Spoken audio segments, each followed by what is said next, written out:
Et oui, je suis allé voir Blanche-Neige. Pourquoi? Parce que j'ai une fille qui a 5 ans et j'ai aussi un petit garçon. Et le cinéma, ça fait partie de ces petites sorties qu'on peut faire quand il ne fait pas encore suffisamment beau pour faire d'autres types de sorties. Mais je précise quand même pour que vous ne me jugiez pas que hier les enfants sont allés au concert. On a vu des concertos de Haydn. Donc voilà, sachez que leur programme culturel est chargé. Mais dans leur programme culturel, il y a aussi le cinéma. Et quand il y a un film pour les enfants, nous allons le voir. Qu'est-ce que je peux vous dire sur le film Blanche-Neige? Eh bien, c'est qu'il ne mérite pas l'hystérie qu'il y a eu autour. Donc je vais vous dire ce que je pense de ce film, et je vais vous choquer, c'est un bon petit film. Voilà, c'est ça que je peux vous dire sur Blanche-Neige. Donc n'y allez pas si vous êtes un identitaire, moi je suis Jeanne d'Arc, en homme, etc. N'y allez pas, ça ne sert à rien, ne vous fatiguez pas avec ça.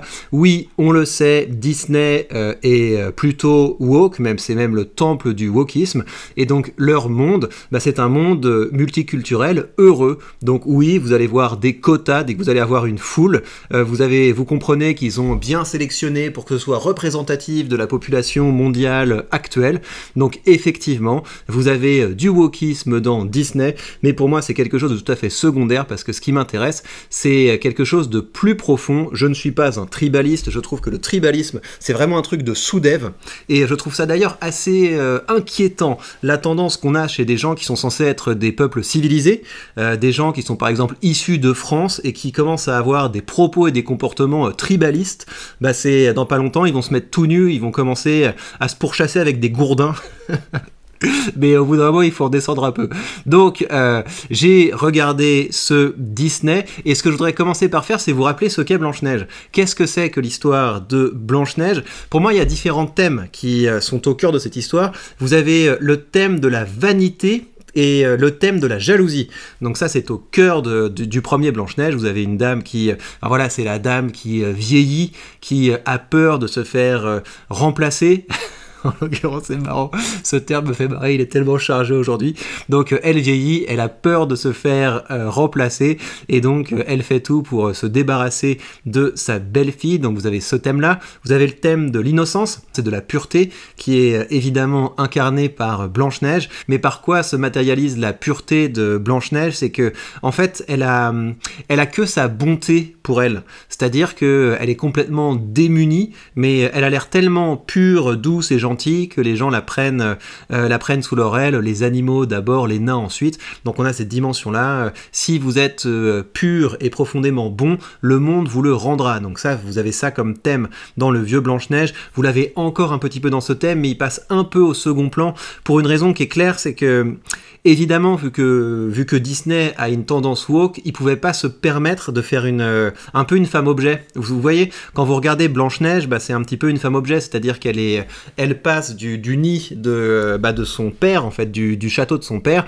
vers le nid d'autres hommes, et ces hommes, elle leur fait la cuisine, et finalement, Blanche-Neige, elle fait pas grand-chose dans le premier Blanche-Neige. C'est-à-dire que elle se bat pas contre la reine, elle tombe dans son piège, elle mange la pomme, elle dort, et ensuite le prince arrive et lui fait un bisou et elle se réveille. Et donc quand on le dit comme ça a l'air un petit peu bête, mais il y a quand même quelque chose d'un peu subtil derrière cette vision du monde. C'est vraiment cette idée que si tu es bon, le monde te le rendra. Le prince qui l'embrasse et qui la délivre, eh bien c'est une récompense. Et donc aujourd'hui ce discours ne peut plus passer. Moi c'est pas du tout un discours qui me choque, effectivement. Ça peut être une belle récompense pour une jeune femme de devenir la femme d'un prince. Il n'y a rien de déshonorant à faire des tâches ménagères en l'échange de la protection qu'apportent des hommes qui vont travailler à la mine. Donc moi c'est pas du tout des thématiques qui me choquent, mais le fait est qu'aujourd'hui, vu le niveau de la civilisation contemporaine, et vu le rôle que Disney a envie de jouer dans cette civilisation contemporaine, eh bien Blanche-Neige ne peut pas être seulement un personnage attentiste. Donc c'est un personnage qui ne peut pas être aussi pur, c'est un personnage qui parfois doit également se venger, mais on y reviendra. Donc premier thème, vous avez le thème de la vanité et de la jalousie. Deuxième thème, vous avez donc ce thème de la vanité et de la jalousie, il est tout à fait présent dans le second film, hein. Dans le deuxième film de Disney, c'est évidemment au cœur de l'histoire. Ce thème de la pureté, il était tout à fait au cœur du premier Disney, et dans celui-là, il passe un petit peu au second plan, parce que, enfin voilà, Blanche-Neige, c'est pas juste une fleur qu'il faut cueillir. Et puis vous avez d'autres thèmes comme le bien contre le mal, vous connaissez ce genre de choses, mais ça c'est des thèmes qui sont tellement communs à d'autres histoires que je dirais que c'est ça les deux plus gros thèmes dans Blanche-Neige. Vous avez le thème de la vanité, de la jalousie, et vous avez le thème de la pureté. Quelle dimension ont-ils ajouté dans ce second film?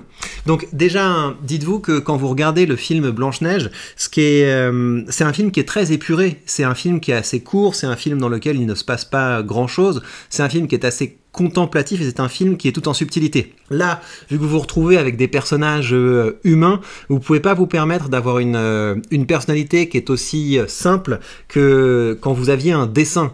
Et donc, évidemment que vous devez ajouter d'autres thèmes, et puis vous devez également ajouter d'autres thèmes parce que vous avez besoin qu'il se passe plus de choses. Le film Blanche-Neige, s'il ressortait aujourd'hui, bah, les gens trouveraient que c'est un petit peu trop simple, un petit peu trop simplet. Et d'ailleurs, au tout début du film Blanche-Neige, j'ai eu peur en fait que je ne puisse pas sortir du sentiment de cringe.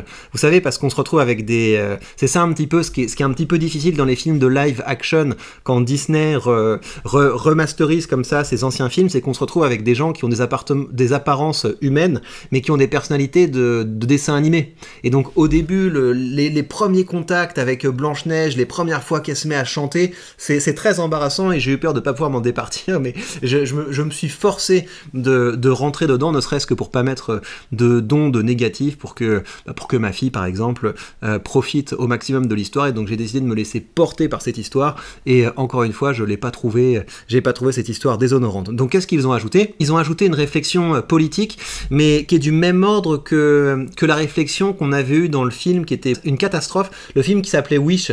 J'ai d'ailleurs fait une j'ai d'ailleurs fait une chronique sur ce film sur cette chaîne, vous pourrez la retrouver, je vous la mettrai peut-être à la fin de cette vidéo, mais vous avez cette notion du pouvoir corrompu et du peuple qui finit par se soulever contre ce pouvoir corrompu. Bah là vous avez besoin de cette origin story, de ce contexte un peu plus présent, et donc on voit plus la manière dont la reine a essayé de changer une royauté qui marchait bien parce que le souverain avait le souci d'accorder un rôle à chacun de ses citoyens, de respecter chacun de ses citoyens. Cette dimension est très marquée, de la même manière que quand la reine prend le pouvoir, ça ressemble tout à fait à une dictature, et il y a tous les traits de la dictature. Donc vous avez cette dimension politique, et Blanche-Neige incarne beaucoup plus un personnage révolutionnaire.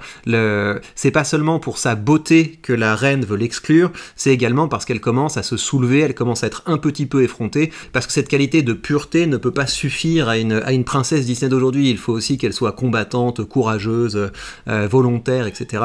Et donc il y a cette dimension qui est beaucoup plus importante. Donc si Blanche-Neige doit se sauver, c'est pas seulement parce qu'elle est belle, c'est également parce qu'elle se soulève contre les mauvais traitements que la reine fait à son peuple. Donc évidemment il y a des choses qui me gênent un petit peu dans cette dimension politique. J'ai failli sortir du film à cause de ça, vous savez, les trucs du type il faut tout partager, c'est très important de tout partager, tout le monde est beaucoup plus heureux quand on partage. Je trouve que cette dimension socialisante, surtout d'une boîte comme Disney, qui est une grosse boîte cotée en bourse, ça me gêne un petit peu. C'est-à-dire que les gars, la manière dont ils s'enrichissent, c'est en faisant du commerce, c'est pas en partageant, mais c'est en essayant d'être les plus rentables possible, mais ils forment les gens à une mentalité qui risque de les affaiblir, et donc ça me gêne beaucoup. Je pense qu'on n'a pas du tout assez de films qui nous encouragent à entreprendre, qui nous encouragent au contraire à poursuivre notre intérêt, parce que on se rend compte quand on poursuit notre intérêt qu'il n'y a rien de plus intéressant financièrement que d'être utile, que d'apporter des choses que les gens vont vouloir s'approprier parce que ce sera utile pour eux. Et donc même si les capitalistes nous font des films socialistes, on est vraiment pas sortis de l'auberge. Donc vous avez cette dimension qu'ils ont rajoutée, à savoir Blanche-Neige, qui est pas seulement un personnage attentiste, mais qui est un personnage qui se bat, un personnage qui s'oppose. Et qu'est-ce qu'ils ont ajouté également? Ils ont ajouté une romance qui se tisse un peu sur le long terme entre Blanche-Neige et puis une bande de brigands qui sont restés loyaux au roi. Et donc pourquoi est-ce qu'ils nous mettent cette romance? D'une part parce que ça permet de faire un petit peu de remplissage, mais ils la mettent également parce que ça permet de mieux justifier le baiser. Il y avait un consentement, les amis, très important. Le prince ne l'a pas embrassé sans consentement parce qu'il s'était déjà péchouillé avant ce dernier moment. Donc voilà. Alors, qu'est-ce qu'on peut dire d'autre sur le film? Il y a des passages qui sont beaux. J'ai été gêné au début, notamment par la tête de Simplet, et ça a failli me faire décrocher aussi, parce que on est vraiment dans la zone, si vous voulez, la zone embarrassante, là, je me souviens plus comment on dit, mais cette zone où ça ressemble à de l'humain, mais c'est pas vraiment de l'humain, et du coup c'est quand même très gênant, donc Simplet a failli me faire décrocher, mais en fait ça va, c'est un personnage qui se tient à peu près. Donc pourquoi est-ce que je vous dis que c'est beau? Vous avez des très beaux tableaux, le château est assez beau, les costumes sont beaux, les chorégraphies, il y a une chorégraphie de la méchante reine qui est assez belle. Vous avez le tableau quand Blanche-Neige a croqué la pomme, voilà, désolé spoiler, à un moment elle croque une pomme et ça la fait tomber un petit peu dans les vapes, le tableau est très beau à ce moment-là. Vous avez également le tableau de la mine, quand on accompagne... Oui, donc pour faire un peu de remplissage, on a l'arrivée et la sortie, ils ne font pas que rentrer du boulot, les nains vont aussi au boulot, donc comme ça vous pouvez voir un petit peu ce qui se passe dans la mine, et c'est effectivement très joli. Pour le reste, les chansons ne sont pas mémorables, il n'y a pas de chansons, je me suis dit tiens, ça c'est joli, ça c'est un petit peu d'allure. Ça fait très longtemps que j'ai pas vu des chansons qui avaient un petit peu la classe dans les Disney. Pour moi, le dernier Disney avec des chansons où je me suis dit tiens, c'est quand même pas mal, c'est le Roi Lion, peut-être Aladdin. Dans Aladdin, il y avait des choses qui étaient pas mal, mais le Roi Lion, vous avez des chorégraphies et des chansons qui avaient une certaine allure. Là, c'est assez anecdotique en fait, c'est pour s'épargner un dialogue, ils vont balancer une chanson et les chansons n'apportent pas grand chose au schmilblick. Alors là voilà enfin cette nouvelle adaptation en images réelles de Blanche-Neige, un grand classique de Disney, une version qui s'est fait attendre car elle a dû faire face des critiques en cascade, ce qui a conduit Disney à se résoudre à un minimum promotionnel ces dernières semaines, un fait inédit à Hollywood, avec une première européenne il y a quelques jours dans un château isolé en Espagne où la presse n'était pas conviée. Même service réduit le 15 mars au cœur de Los Angeles, d'accord, pour la première américaine, une simple projection et pas de tapis rouge. Le film n'a même pas été montré à la presse au dernier moment. Pour les journalistes français, c'était le 18 mars, à la veille de la sortie. Que vaut cette nouvelle mouture? L'histoire, on la connaît, elle ne change guère. La princesse Blanche-Neige condamnée à mort. J'ai l'impression qu'ils n'ont pas vu le film parce que l'histoire, ça change beaucoup, au contraire. Ou alors c'est parce qu'ils se souviennent pas du premier Blanche-Neige, mais encore une fois, le thème de Blanche-Neige, c'est la pureté. C'est si vous êtes bon, le ciel vous le rendra. Donc on a une logique comme ça qui est un petit peu déterministe, quasi religieuse. Donc là, dans le nouveau Blanche-Neige, il y a pour le coup effectivement une intrigue, une histoire, mais l'histoire on la connaît, la princesse Blanche-Neige condamnée à mort par sa belle-mère et belliqueuse se réfugie dans une forêt magique, elle va devoir reconquérir son royaume. Bah non, il n'y a pas un enjeu de reconquérir le royaume dans le premier Blanche-Neige. Ça c'est cette dimension politique et épique et dans le second. Sur la forme, c'est la calamité, le film... J'ai vraiment le point de vue contraire à ce qu'ils nous disent, hein. Moi je dirais que sur le fond c'est un peu léger, mais sur la forme c'est joli. Je suis désolé, c'est joli, c'est pas du carton-pâte. Alors c'est une calamité, le film semble avoir été tourné dans un parc Disney, bah oui, c'est un peu l'idée quoi. Idem pour les costumes, tout ressorti d'une boutique du village de... Non, c'est plutôt joli, les costumes, les accessoires dénichés dans un coffre à jouets. En fait, je sais pourquoi ils font ça, c'est parce qu'ils ont besoin de... Ils ont tellement peur de pas passer pour anti-woke qui sont obligés d'essayer de trouver des trucs annexes pour déboîter le film. À cela s'ajoutent des effets spéciaux calamiteux, les animaux, les 7 nains numériques, tous ratés, ça sonne faux. On connaît les fake news, voici un fake movie. Ça ne s'arrange pas avec les chansons. Bah oui, les chansons, je trouve effectivement que ça ne va pas malgré la voix haute et juste de Rachel Zeller, seule rescapée du naufrage, Gal Gadot, qui tire son rôle de méchante vers le cartoon burlesque. J'ai pas trouvé ça burlesque, mais ça ne suffit pas à sauver l'ensemble, déjà plombé par plusieurs polémiques. La reine, dans le conte, elle a ceci, enfin dans le premier Disney, elle a ceci d'inquiétant qu'elle est très froide. Elle est très froide et distante, alors que cette Rachel, enfin cette Gaëlle Gadot là, elle a plus d'émotions qui passent à travers elle. Des fois elle s'énerve, elle est un peu émotive, elle est plus humaine que le personnage dans le Disney. Les premières critiques sont arrivées, dadadam, les reproches portaient sur la couleur de peau d'origine de la colombiaise et polonaise, scandale pour les puristes et surtout pour les racistes de tout poil cachés derrière leur pseudonyme sur les réseaux. Ouais, elle est assez blanche hein, dans ce film là, honnêtement ça m'a pas choqué parce que ce qui est important c'est qu'elle ait les cheveux noirs comme l'ébène et vu qu'elle pour le coup elle a les cheveux cheveux bien noirs, le fait qu'elle ait la peau, le teint hâlé, c'est pas quelque chose qui m'a choqué. Malheureusement, dans la foulée, Rachel Zegler a sans doute perdu une occasion de se taire. Elle a qualifié la version animée de datée car le prince harcèle littéralement Blanche-Neige, assurant que dans la nouvelle version, l'héroïne ne rêvera pas d'un amour véritable. C'est faux en fait. Enfin, c'est vrai que là, elle aurait mieux fait de se taire parce que vous avez quand même quelque chose qui ressemble à un amour plus véritable que dans le premier, si vous voulez. Voilà, un amour qui naît du fait que je ne vous dis pas quoi, mais il se passe un truc entre les deux. Enfin bref, une aubaine pour les conservateurs qui accusaient déjà le film de wokisme, ce qui n'a pas arrangé la production du film, la communauté des personnes de petite taille. C'est marrant. Oui, c'est vrai. En fait, ça c'est drôle, c'est que déjà que c'est difficile pour des nains d'avoir des rôles au cinéma. Là du coup ils ont fait les pitres et il y a maintenant des nains qui sont en image de synthèse, donc bravo. Rachel Zegler a clamé plusieurs fois Free Palestine, la vache.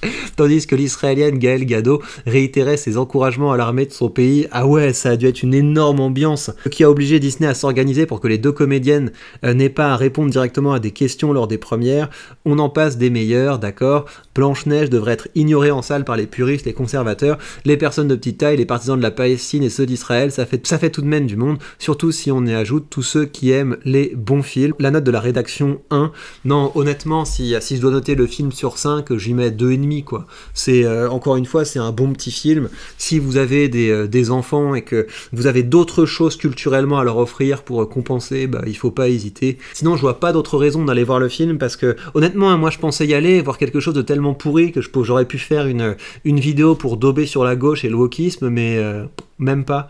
Donc ça vaut même pas la peine de dépenser votre argent pour aller dober sur le film parce que vous aurez pas assez de matière. J'avais beaucoup plus de matière sur Wish, vous voyez. Le film Wish m'avait vraiment agacé, mais ce film-là, non, j'ai passé un moment qui était sympatoche.